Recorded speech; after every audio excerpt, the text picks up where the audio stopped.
할렐루야. 보니까 어디서 많이 보신 분들입니다. 사랑합니다. 많이 사랑합니다. 고맙습니다. 저는 오늘 여러분들에게 말씀을 전하기 위해서 하나님이 기획하신 인생이라고 하는 말씀을 준비했는데 많은 은혜가 됐으면 좋겠습니다. 이 세상의 모든 일에는 기본이 있습니다. 음악에도 기본이 있고 운동에도 기본이 있습니다. 공부하는데도 기본이 있고 특별히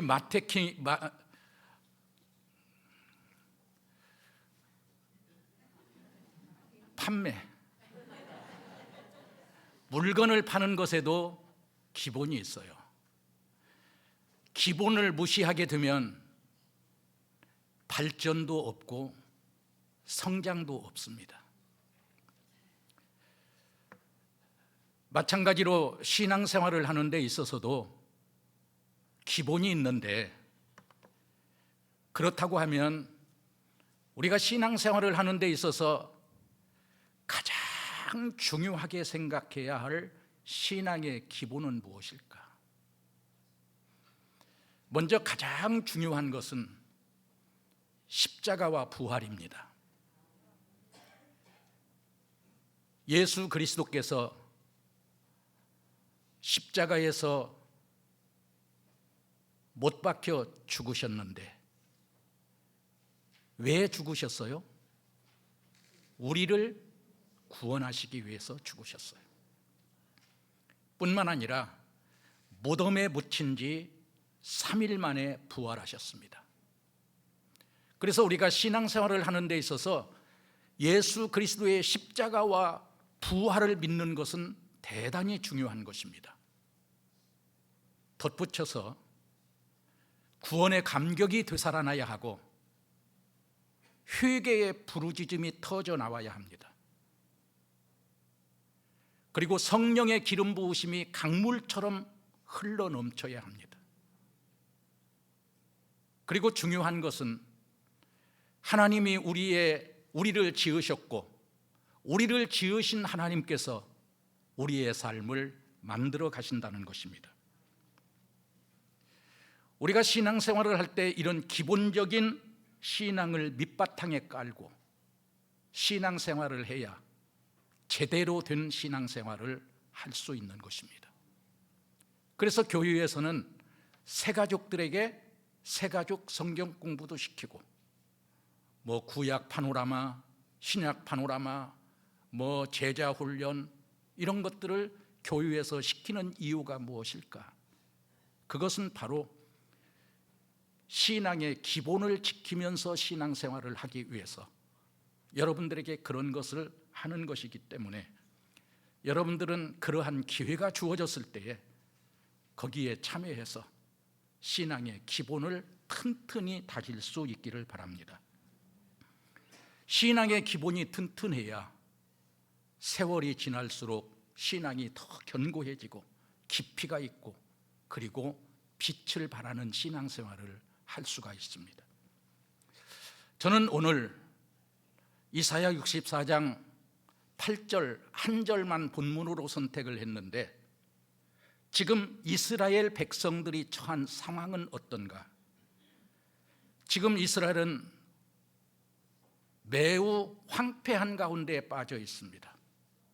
그리고 성전이 불에 탔습니다. 백성들은 기쁨이 사라졌고 날마다 고통 가운데 살아가고 있습니다. 그러한 이스라엘을 아무도 구원할 수가 없습니다. 그들은 다 부정한 자 같고 그들의 의는 더러운 옷과 같이 되었습니다. 그들은 다 잎사귀 같이 시들어가고 있습니다. 결국은 그들의 죄악 때문에 그들은 망하게 되었습니다. 이사야 선지자는 이러한 이스라엘 백성들의 죄를 시인하면서 하나님 앞에 긍휼을 구합니다. 상하고 애통하는 마음으로 하나님 앞에 나아갑니다. 본문 8절을 다시 보세요. 그러나 여호와여, 이제 주는 우리 뭐예요? 아버지시니이다. 우리는 진흙이요 주는 토기장이시니 우리는 다 주의 손으로 지으신 것이니이다. 오늘 본문은 그러나로 시작하고 있습니다. 이것은 전환을 의미하는 것입니다. 이사야 선지자는 하나님을 우리 아버지라고 부르면서 하나님 앞에 기도합니다.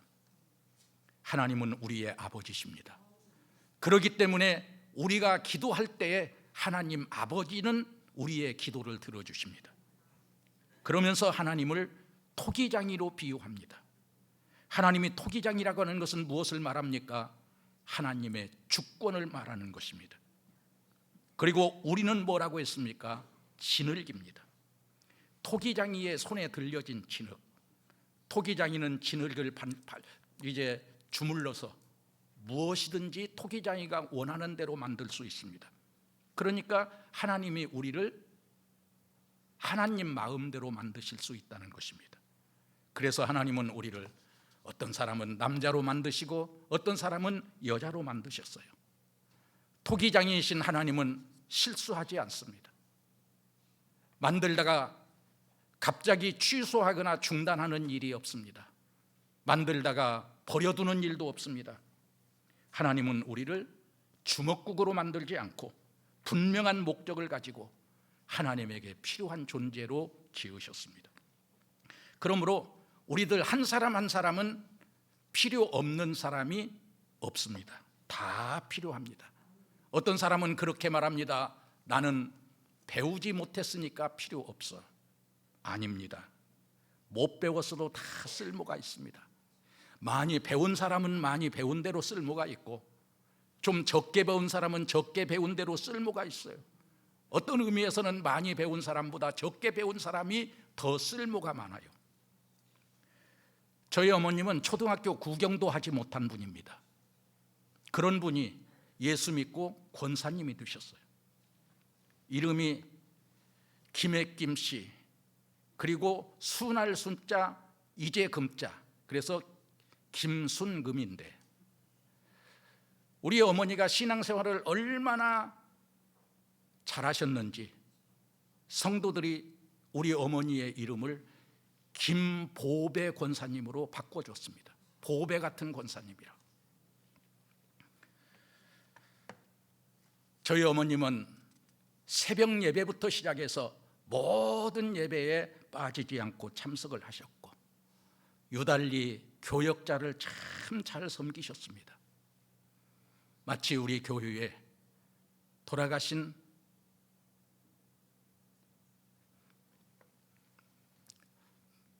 저는 이분 이야기만 하려고 하면 눈물이 나요.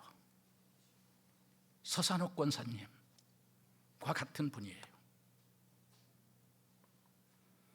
사실은 저는 목사가 되지 않으려고 했던 사람입니다. 그런데 저희 어머니의 기도로 제가 목사가 되었어요.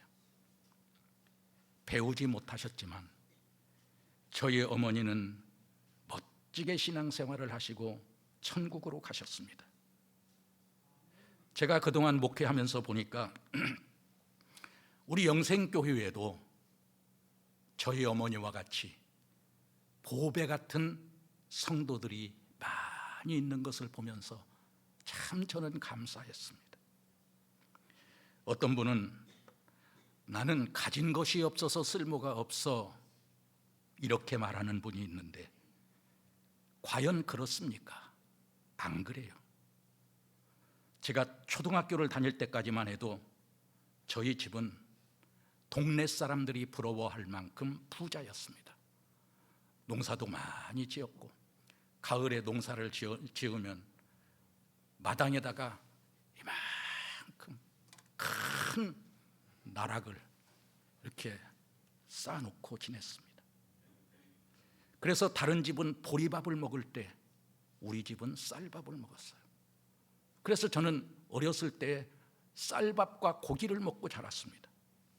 그런데 저희 아버님이 배움이 없어서 사기꾼에게 걸려들어서 사기꾼과 5년 이상 민사재판을 하면서 그 많던 논밭을 다 팔아야만 했습니다. 그래서 저희 집은 참 완전히 빈털터리가 되었습니다. 그때 하나님이 저희 어머니의 기도를 들으시고 저를 부르셔서 신학을 하게 하셨고 목사가 되어서 목회하게 하셨습니다. 저희 집이 돈이 많았기 때문에 하나님께서 저를 부르신 것 아닙니다. 경제적으로 가장 어려울 때 하나님이 저를 붙잡아 사용하셨습니다. 등록금을 낼 돈이 없어서 은행에서 학자금 대출을 받아서 등록금을 내고 그렇게 공부를 했는데 나중에 졸업을 하고 목회하면서 저희 집사람이 그 빚 갚느라고 애를 많이 썼습니다. 우리 하나님은 많이 가졌다고 쓰시고 안 가졌다고 안 쓰시는 분이 아니라는 것을 말씀을 드리고 있는 것입니다. 우리 하나님은 가진 것이 있든 없든 아무 관계가 없습니다. 또 어떤 분은 나는 나이가 많아서 쓸모가 없어라고 하는 분들도 있습니다. 그렇지 않아요. 우리 영생교회에 제가 처음 부임했을 때 섬겼던 권사님들이 계십니다. 제가 부임할 때가 지금부터 36년 전입니다. 그때는 성도들이 많지 않았습니다. 그래서 제가 연세가 지긋하신 권사님들과 함께 신방도 하고 교회 일을 하셨습니다. 여기 앉아 계시는 분들도 그때 함께 일하셨던 분들이 계시고 또 어떤 분들은 돌아가신 분들도 많이 계십니다. 그분들은 우리 영생교회에 부흥하는 데 있어서 밑거름이 되신 분들입니다. 우리 교회가 이렇게 성장하기까지는 그분들의 공로가 지대합니다. 그래서 저는 지금도 그분들에 대한 고마움을 항상 간직하고 있습니다. 제 평생의 그 고마움은 잊을 수가 없습니다. 우리 하나님께서도 분명하게 기억하시리라고 믿습니다. 오늘 주본에 나온 광고를 보니까 직분자 선거가 있네요. 오늘까지 본인이 직접 신청 마감 날이네요. 해당되시는 분들은 많이 신청하셔서 되고 안 되고는 하나님의 뜻입니다. 그러나 하나님이 선택하실 수 있는 기회는 내가 하나님께 드려야 되지 않겠습니까? 하나님, 제가 하고 싶은데, 아니, 저는 혹시 하고 싶지 않아도 하나님의 뜻이라면 하겠습니다. 그러니 제가 신청서를 제출합니다. 하나님의 뜻이면 저를 피택되게 하시고 하나님의 뜻이 아니면 저를 제외시켜 주세요. 그러고 일단 지원서를 내는 것입니다. 그리고 되면 충성하고 안 되면 또 다음 기회에 또 하게 되면 하고 그렇게 하면 되는 거예요. 그러니까 처음부터 우리가 딱 자를 필요는 없다고 생각합니다. 제가 목회하면서 경험을 해보니까 이렇게 직분자를 선출할 때 직분자들이 많이 이렇게 피택이 되고 그래서 직분자를 세울 때 많은 분들이 새로운 직분을 받아서 일하게 되면 교회의 분위기가 확 달라지고 교회가 막 엄청나게 부흥하고 성장하는 그런 모습들을 보았습니다. 여러분들이 그런 사람들 되시기를 바랍니다. 여러분, 내가 쓸모 있는 사람이라는 것을 무엇을 통해서 알 수 있어요? 내가 지금 살아있다는 것을 통해서 알 수 있는 것입니다. 그렇다면 하나님께서 왜 나를 살려두셨을까? 하나님께서 나를 보실 때 쓸모가 있기 때문에 살려두시는 거예요.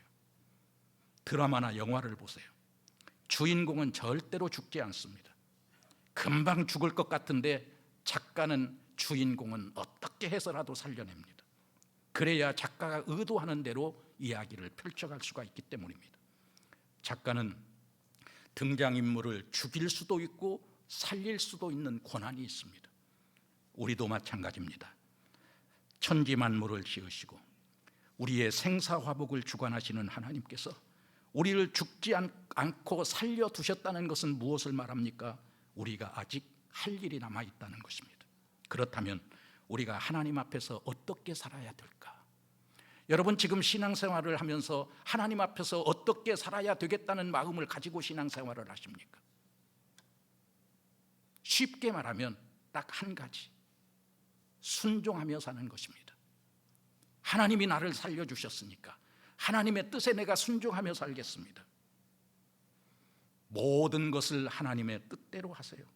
저는 온전히 하나님의 뜻에 순종하며 살겠습니다 하면서 나를 100%, 99%가 아닙니다. 99%는 순종이 아니에요.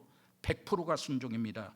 100% 하나님 앞에 순종할 때 그 순간부터 하나님께서 일하시기 시작합니다. 순종을 한마디로 설명하면 뭐라고 말할 수 있을까요? 저는 어렵게 이야기하지 않습니다. 가라면 가고 오라면 오는 거예요. 하라면 하고 하지 말라면 하지 않는 것이 순종이에요. 여러분, 이 말 어디서 좀 들어봤다는 생각이 들지 않습니까? 성경에 나오는 이야기입니다. 마태복음 8장에 나오는 이야기인데 예수님께서 가버나움에 들어가셨어요. 그때 백부장이 예수님께 나왔습니다. 예수님, 제 하인이 지금 중풍병에 걸려서 몹시 괴로워하고 있습니다. 좀 고쳐주세요. 간구했을 때 그 말을 들으신 예수님께서 안타깝게 여기시고, 그래, 그러면 내가 가서 고쳐주겠다. 그때 백부장이 뭐라고 했습니까? 예수님이 저희 집에 오심을 저는 감당할 수가 없습니다. 그러니 여기에서 말씀만 하셔도 제 하인의 병이 나을 것을 믿습니다. 당시 이스라엘은 로마의 통치하에 있었습니다. 이 백부장은 로마의 장교인데 왜 백부장이냐? 100명의 부하를 거느렸기 때문에 백부장입니다. 이 백부장이 뭐라고 말합니까? 제 위에도 상사가 있고 제 아래에도 부하가 있습니다. 제 위에 있는 상사가 저에게 가라 하면 저는 갑니다. 그리고 오라 하면 옵니다. 그리고 제가 부하들에게 이것을 하라 하면 부하들도 그것을 합니다. 그 말을 들으신 예수님께서는 백부장의 믿음을 보시고 놀랍게 여기시면서 사람들에게 말씀하십니다. 이스라엘 중 아무에게서도 이만한 믿음을 보지 못하였다. 그리고 예수님께서 가라, 내 믿음대로 될지어다라고 선포하시자 그 즉시 하인의 중풍병이 깨끗이 나았습니다. 여러분, 참으로 아름다운 이야기 아닙니까? 여러분에게도 이렇게 예수님을 감동시킬 만한 믿음이 있기를 바랍니다. 하나님이 하시는 일에 순종하시기 바랍니다. 하나님이 사용하시는 대로 충성하시기 바랍니다. 그 하나님께서 우리에게 약속하셨습니다. 히브리서 6장 14절을 보세요. 이르시되 내가 반드시 너에게 복주고 복주며 너를 번성하게 하고 번성하게 하리라. 하나님이 우리에게 뭐라고 약속하셨어요? 복주고 복주며 번성하고 번성하게 하리라. 한 번만 하셔도 되는데 2번 반복하셨습니다. 그리고 반드시라고 하는 말씀을 덧붙이고 있습니다. 이것은 무엇을 의미하느냐? 확실하다는 것을 말하는 것입니다. 우리 하나님께서 우리에게 약속하신 것은 확실합니다. 여기에서 우리는 무엇을 알 수 있느냐?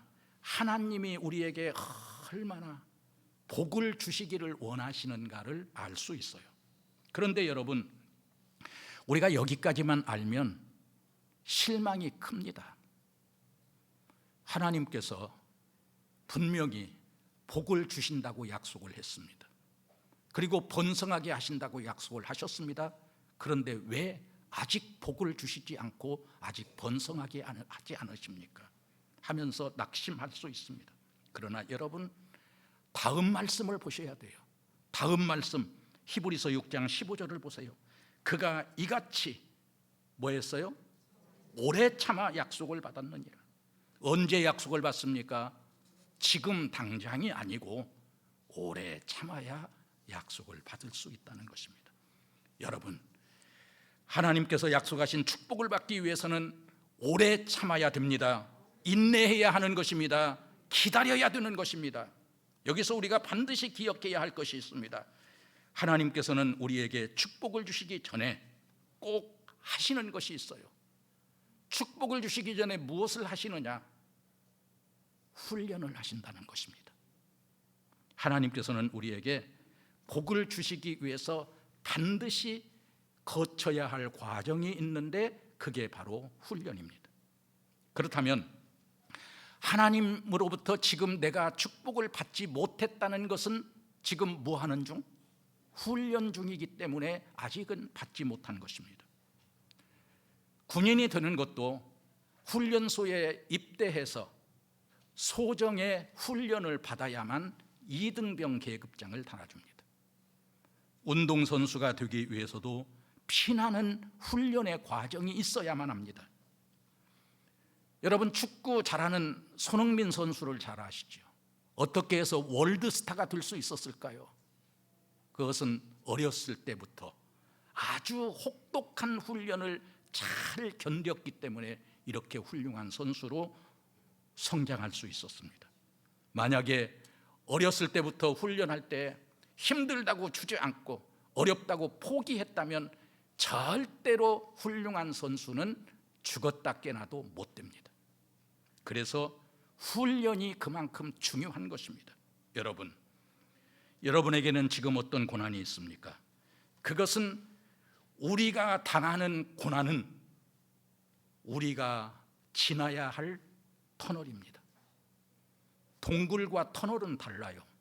동굴은 막혀 있습니다. 그러나 터널은 열려 있습니다. 터널을 지나면 밝은 세계가 펼쳐집니다. 그때까지 참고 기다려야 됩니다. 저 앞에 하나님께서 나를 향해서 계획하신 바가 기다리고 있습니다. 하나님께서 여러분에게 금메달 걸어주려고 준비하고 기다리고 있음을 믿으시기 바랍니다. 저는 요셉을 참 좋아합니다. 왜냐하면 요셉은 억울한 일을 당하고 엄청난 고난을 겪으면서도 원망하지 않고 의연하게 믿음을 잃지 않고 끝까지 하나님을 의지하여서 결국 하나님께 크게 쓰임받는 그 모습이 너무나도 저에게 힘이 되었기 때문입니다. 여러분, 하나님이 요셉을 어떻게 만들어 가셨는가를 보세요. 하나님이 요셉에게 꿈을 통해서 그의 미래의 청사기를 보여주셨습니다. 이것은 하나님께서 요셉에게 보여주신 비전입니다. 어느 날 요셉이 꿈을 꾸었습니다. 형제들과 함께 밭에서 곡식단을 묶고 있었습니다. 그런데 요셉이 곡식단이 갑자기 일어서는 것입니다. 그러자 형제들의 곡식단이 요셉의 곡식단을 둘러서더니 큰 절을 합니다. 이해하기 힘든 상황이 벌어졌습니다. 그러나 그 꿈이 너무도 생생했기 때문에 무시할 수가 없었습니다. 하나님은 또다시 꿈을 통해서 앞으로 요셉에게 일어날 일을 보여주셨습니다. 해와 달과 11별이 요셉을 향해서 절을 하는 것입니다. 요셉이 아버지와 형들에게 그 꿈 이야기를 들려주었을 때 형들은 그 이야기를 듣고 분노하며 시기했지만 아버지 야곱은 아들 요셉의 그 이야기를 듣고 이 꿈이 보통 꿈이 아니다는 것을 생각하면서 마음속에 간직해 두었습니다. 자, 이와 같은 꿈이 하나님께서 요셉에게 보여주신 비전이라고 하면 요셉의 인생은 지금 당장 활짝 열려야 할 것입니다. 요셉이 하는 일마다 모든 일들이 제대로 잘 이루어져야만 할 것입니다. 승승장구해야 할 것입니다. 그런데 그 이후 요셉의 인생은 어떻게 됐습니까? 오히려 그 꿈 때문에 요셉은 망했습니다. 형들의 음모로 요셉은 어린 나이에 애굽의 종으로 팔려가는 처참한 신세가 되었습니다. 캄캄한 터널 속으로 들어왔습니다. 앞이 보이지 않는 터널. 여기서부터 요셉을 통한 하나님의 혹독한 훈련이 시작되었습니다. 애굽으로 팔려간 요셉은 바로의 친위대장 보디발의 노예가 되었습니다. 하루아침에 이런 일이 벌어졌으니 그 당시에 요셉은 아주 어린 나이입니다. 어린 아이인 요셉은 참 기가 막힐 일입니다. 견뎌내기가 너무 어려웠을 것입니다. 하나님께서 주신 비전과는 동떨어져도 너무나도 동떨어져 있습니다. 자, 이럴 때 사람들은 어떤 반응을 보입니까?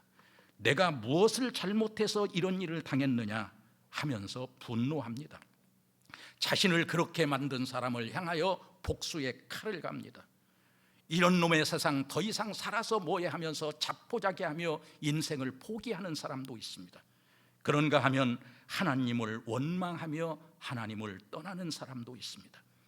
자, 여기서 우리가 잘 생각하셔야 됩니다. 그렇게 한다고 해서 내 인생이 달라집니까? 오히려 자기 자신만 더 초라해지고 더 힘들어지고 일이 더 꼬여만 갑니다.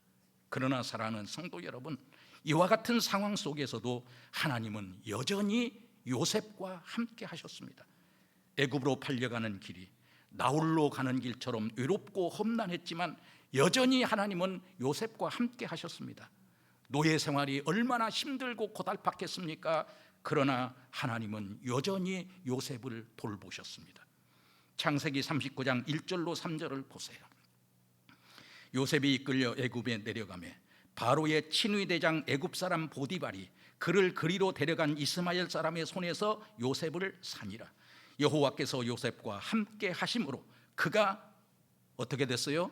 형통한 자가 되어 그의 주인 애굽 사람의 집에 있으니 그의 주인이 여호와께서 그와 함께 하심을 보며 또 여호와께서 그의 범사에 형통하게 하심을 보았더라. 보디발이 생각할 때에 요셉이 자기 집에 노예로 들어오는 순간부터 모든 일이 형통하게 되어지는 것을 보고 무엇을 깨달았대요? 하나님이 요셉과 함께 하시는구나. 그래서 우리 집안이 이렇게 모든 일들이 형통하게 잘 되는구나 하는 것을 알게 되었어요. 여러분, 이런 사람이 되시기를 바랍니다. 아무개 집사님을 보니까, 아무개 장로님을 보니까, 아무개 권사님, 아무개 성도님을 보니까 하나님이 계시는 것 같아. 하나님이 살아계시는 것 같아. 하나님이 저 집사님과 함께 하시는 것 같아. 자, 이렇게 해서 일이 잘 풀리는가 싶었는데 요셉의 고난은 그 후에도 계속 이어졌습니다. 엄청난 고난이 툭 터지고 말았습니다. 어떤 일이 벌어졌어요? 보디발의 아내가 요셉에게 동침하자고 요사스럽게 유혹을 해왔는데 요셉이 그것을 단호하게 물리쳤습니다. 그런데 오히려 그것 때문에 강간 미수범으로 누명을 쓰고 감옥에 갇히는 그런 신세가 되고 말았습니다. 요셉은 지금까지도 많은 어려움을 겪었지만 이제는 더 이상 어떻게 헤쳐나올 수 없는 지금 최악의 상태를 맞이하고 있습니다. 그러나 이런 말이 있어요. 끝날 때까지는 끝난 것이 아니다. 끝날 때까지는 끝난 것이 아니에요. 기회가 있습니다. 여러분, 신앙의 절개를 지키기 위해 십자가의 길을 걷는 여러분이 되시기를 바랍니다. 순교자의 삶을 사는 여러분이 되시기를 바랍니다. 신앙을 지키다가 어떤 어려움을 당하더라도 절대로 신앙 양심을 포기해서는 안 됩니다. 우리 하나님은 졸지도 않고 주무시지도 않고 우리를 지켜보고 계십니다. 보세요. 요셉이 이해할 수 없는 어려움을 연거푸 당했지만 어땠어요? 내가 뭘 잘못했느냐고 하면서 원망했어요? 안 했어요? 안 했어요. 자기를 종으로 팔아버린 원수 같은 형제들을 향해서 복수의 칼을 갈았어요? 안 갈았어요? 안 갈았어요. 이런 놈의 세상 더 이상 살아서 뭐해 하면서 인생을 포기했어요? 안 했어요? 안 했어요. 여전히 하나님을 신뢰하며 믿음을 지켰어요. 끝까지 인내하며 참았어요. 그래서 제가 요셉을 좋아하는 겁니다. 바로 이것이 요셉의 매력입니다. 결국 어떻게 됐습니까? 한순간에 역전됐습니다. 생각지도 않게 바로 왕의 심상치 않은 꿈을 해몽해 주고 그동안에 꽁꽁 묶여 있었던 그러한 문제들이 단번에 해결이 됐습니다. 그 지긋지긋한 터널을 벗어나자마자 어떤 일이 벌어졌습니까? 노예의 신분, 죄수의 몸이었지만 하루아침에 애굽의 총리가 되는 영예를 안게 되었습니다. 기막힌 하나님의 작품 아닙니까? 사람의 힘으로 어떻게 이런 일이 가능하겠습니까? 불가능한 일이 벌어진 것입니다. 우리 하나님은 역전의 하나님이신 줄 믿으시기 바랍니다. 지금은 내가 구렁텅이에 던져지고 말로 할 수 없는 어려움 가운데 던져졌다 할지라도 끝까지 하나님을 붙들고 있으면 결국은 하나님께서 역전시켜 주실 날이 반드시 있음을 믿으시기 바랍니다. 대부분의 목사님들이 저는 목회를 아무 어려운 일도 없이 순탄하게 한 것으로 알고 있습니다. 그러나 전혀 그렇지 않습니다. 저는 우리 영생교회에 부임하자마자 새벽마다 울었습니다. 얼마나 울었는지 나중에는 눈물이 메말라서 더 이상 눈물이 나오지 않을 만큼 울었습니다. 제가 그런지를 성도들은 전혀 몰랐습니다. 아무리 힘들어도 제가 힘들다는 내색을 하지 않았으니까요. 담임 목사가 흔들리고 있다는 것을 성도들이 알면 성도들이 불안합니다. 그래서 저 혼자만 속으로 사겼습니다. 저의 집사람도 제가 그렇게 힘들게 목회한 줄을 몰랐습니다. 제가 은퇴한 지가 이제 6년이 되니까 지금에야 여러분에게 이야기합니다. 그러나 이와 같은 뼈를 깎는 연단의 과정이 있었기 때문에 저의 영적 근육은 단단해졌고 강인해져서 어떤 상황에서도 사역을 감당할 수 있는 그러한 원동력이 될 수 있었습니다. 신실하신 하나님께서는 저를 강하게 훈련하신 후에 때를 따라 돕는 은혜를 베풀어 주셔서 함께 사역할 귀한 일꾼들을 때마다 붙여주셔서 31년의 사역을 완주하고 은혜롭고 명예롭게 여러분들 때문에, 여러분들이 있었기 때문에 그와 같이 은퇴할 수 있었다고 저는 늘 모든 사람들에게 자랑합니다. 사랑하는 성도 여러분, 혹시 삶의 무게가 너무 무거워서 울고 계시는 분이 계십니까? 저처럼 너무 눈물을 많이 흘려서 눈물이 메말라서 더 이상 눈물이 나오지 않을 만큼 울으신 분이 계십니까? 이 모든 일은 하나님의 계획 속에서 빚어지고 다듬어져서 존귀하게 쓰시기 위한 하나님의 훈련 과정이라 믿으시고 인내하고 기다렸다가 승리를 주시는 하나님을 경험하시고 할렐루야 하나님 앞에 영광 돌려드리는 여러분이 되시기를 주님의 이름으로 축복합니다. 우리를 사랑하시는 하나님은 우리가 졸장부가 되지 않고 대장부가 되기를 원하십니다. 하나님께서는 반드시 하나님의 때에 여러분을 믿음의 강한 군사로 세우셔서 영광을 받으실 것입니다. 제가 중요한 팁 하나 드릴게요. 여러분 꼭 기억하시기 바랍니다. 여러분, 하나님 앞에 바로 서 있는 사람을 절대로 함부로 대하면 안 됩니다. 그랬다가는 나중에 큰 코 다치는 일이 생깁니다. 왜입니까? 하나님 앞에 바로 서 있는 사람은 항상 하나님이 지켜주시기 때문입니다. 사도 바울을 보세요. 고린도후서 11장 23절로 27절까지를 보면 바울이 얼마나 많은 어려움을 겪었는가를 이 말씀을 통해서 알 수 있습니다. 바울의 생애는 완전히 고난과 괴로움과 힘든 삶의 연속이었습니다. 보세요. 그들이 그리스도의 일꾼이냐? 정신없는 말을 하거니와 나는 더욱 그러하도다. 내가 수고를 넘치도록 하고 옥에 갇히기도 더 많이 하고 매도 수없이 맞고 여러 번 죽을 뻔하였으니 유대인들에게 40에서 하나 감한 매를 몇 번? 5번. 39대를 5번 맞았고 3번 태장으로 맞고 1번 돌로 맞고 3번 파선하고 일주야를 깊은 바다에서 지냈으며 여러 번 여행하면서 강의 위험, 강도의 위험, 동족의 위험, 이방인의 위험, 시내의 위험, 광야의 위험, 바다의 위험, 거짓 형제 중의 위험을 당하고 또 수고하며 애쓰고 여러 번 자지 못하고 줄이며 목마르고 여러 번 굶고 춥고 벌벗었노라. 여러분, 바울이 도둑질을 했습니까? 사기를 쳤습니까? 오직 복음을 전한다는 그 이유 하나 때문에 이런 말로 다 할 수 없는 어려움을 겪으면서도 바울이 어떤 태도를 보였느냐? 빌립보서 4장 4절을 보세요. 주 안에서 항상 뭐하라? 기뻐하라. 내가 다시 말하니 뭐하라? 기뻐하라. 여러분, 지금 바울이 처한 상황이 기뻐할 상황입니까? 감옥에 갇혀서 지금 괴로움을 당하고 있는 판인데 기뻐하라는 거예요. 여러분, 이 말이 이해가 되십니까? 도저히 이해가 안 되지만 하나님께서 베풀어 주신 은혜가 너무나도 크기 때문에 어떤 고난도 능히 감당할 수가 있었습니다. 감당하는 것뿐만 아니라 기뻐했습니다. 하나님이 붙들고 있는 사람은 세상이 감당하지 못합니다. 치유상담 전문가이신 정태기 목사님의 간증이에요. 정태기 목사님이 나병 환자들이 있는 소록도를 방문해서 예배를 드리려고 자리에 앉았는데 뒤에서 어떤 분이 기도하는 소리가 들렸습니다.